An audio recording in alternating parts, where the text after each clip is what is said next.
The bread was stale, the water was thin, but in Blackwood Penitentiary, you could buy anything. On his first day, the new inmate Alex witnessed the trade. A desperate man stumbled up to a guard, offering a memory of the sound of his daughter's laughter for an extra blanket. The guard produced a small souvenir device, touched it to the inmate's temple, and a faint, shimmering light flowed from the man into the machine. The inmate's face went slack, a flicker of confusion in his eyes before he took his blanket and shuffled away. Hollow, an old, quiet prisoner, they called the broker, turned to, Alex's voice a dry rustle of leaves. Rule number 1, scholar, never trade a face. Never trade a voice. Alex, a former archivist, was about to discover this prison didn't just confine your body, it consumed your soul, one piece at a time. Blackwood's currency wasn't cash. It was credits, and the only way to earn them was to sell your past. A small memory, like the taste of rain, was worth a single credit for better food. A significant memory, like your first love, could buy you protection and privileges. The prison was divided. Those with memories lived with a quiet intensity, guarding their pasts. The others, the hollows, were empty shells who had sold everything, wandering the halls with vacant eyes. Alex refused to trade. He would starve before he sold a single piece of himself. He watched the broker, the old man who oversaw the market, a liaison between the inmates and the silent, device-wielding guards. "It's a fair system," the broker insisted, seeing Alex's disgust. "It keeps the peace. A man with memories to sell is a businessman." "Where do they go?" Alex asked, his voice low. "The memories. Who's buying?" The broker's gaze flickered towards the central, inaccessible tower that loomed over the prison. "The warden is a collector." Alex's obsession began as an archivist. He couldn't stand the thought of a library of souls being plundered. He needed to find the warden's ledger. He used his intellect, trading information instead of memories, slowly learning the prison's digital infrastructure. He found a terminal in the infirmary, an old system the guards overlooked. He bypassed the firewalls, his fingers flying across the keyboard, a ghost of his former life. He wasn't looking for an escape plan. He was looking for the warden's private acquisition logs. He found them. The truth was infinitely worse than he could have ever imagined. The warden wasn't selling the memories. He wasn't even collecting them. He was consuming them. The logs were a dietary journal. Acquired, subject for 12's, memory of his wedding day. Potency high.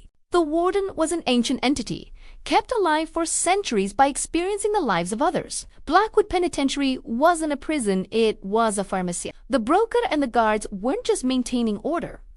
They were harvesting crops. But the most recent logs revealed a terrifying development, laced with a digital panic. Potency fading. Diminished returns. Core consciousness requires a full, untraded life sequence to stabilize. The warden was dying, growing weak on a diet of fragmented moments. He needed a whole story, a complete, unbroken life, from beginning to end. The final log entry was a single, chilling designation: target acquisition. Subject 1138, Alex Thorne, prime candidate for full integration. Alex felt the blood drain from his face. He wasn't just another inmate, he was the cure. As if on cue, his cell door hissed open, out of cycle. A guard stood there. Silver device raised. "The warden requests a mandatory withdrawal," the guard said, his voice a flat monotone. Alex didn't wait. He bolted, shoving past the guard and running blindly into the corridors. Alarms blared. Subject 1138 is unsanctioned. A calm voice echoed from the walls, initiating passive retrieval. He felt a sharp, psychic jolt in his mind, followed by a dizzying emptiness. He couldn't remember his mother's face. It was just a blur. The warden was taking his memories by force. He had to get to the warden's tower. He had to confront the entity itself. The broker found him hiding in the laundry. "You can't fight him, Scala," the old man hissed. "He is made of 1,000 lives. He's dying, broker." "And he's scared," Alex countered, his mind racing. How do you fight a being made of memories? The broker paused. With a memory he cannot digest. The warden's strength was absorbing coherent, emotional experiences. His mind was a perfect, logical library. But what if Alex could offer him a story that eats itself? A paradox. He had a plan. A desperate, insane gambit that would either save him or shatter his mind. He made his way to the base of the tower, the psychic pressure from the warden becoming unbearable. He could feel his childhood memories fraying at the edges, turning to static. The final door slid open, revealing not an office, but a vast, dark chamber. In the center, an ancient man floated in a tank of shimmering liquid, wires connected to his skull. The warden, you have a vibrant, delicious life. Subject 1138. The warden's voice echoed in his head. It will be a fitting final meal. You want a memory? Alex shouted, clutching his temples. I'll give you my strongest one. He closed his eyes, not thinking of his family, or his achievements, or his loves. He focused and began to construct a new, perfect, impossible memory loop. He built the memory of himself, standing in this exact room, at this exact moment, crafting the memory of himself, standing in this exact room, crafting the memory of himself, a logical serpent eating its own tail. Take it, Alex screamed, offering the paradoxical thought. He felt the warden's consciousness surge into his mind. A hungry, ancient force.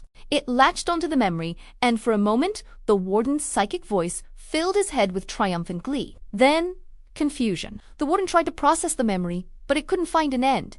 It was an infinite file, a perfect trap made of pure logic. The warden's psychic voice turned from triumph to panic, then to a soundless, looping scream of digital agony. The wires on his tank sparked violently as the shimmering liquid boiled. The warden was trapped inside an endless thought. Alex had won, defeating an immortal being with a single, impossible idea. But the cost was immense. To create the paradox, he had to overwrite his own sense of the present. He stood in the silent chamber, the warden now inert, unsure of what was real and what was the memory he had built. He had saved his soul, but shattered his own reality. The story of Alex Thorne is a haunting exploration of identity, and a warning that our memories are not just who we were, but who we are. If this tale of a psychic prison captured your mind, please show your support by hitting that LIKE button. Subscribe and ring the notification bell for more stories that challenge the nature of reality. Now, we have a question for you. If you had to sell one memory to save your life, which one would it be? And why? Let us know your impossible choice in the comments below. Thank you for watching. Be careful what you hold on to. Sometimes, the most valuable things are the ones you can't see.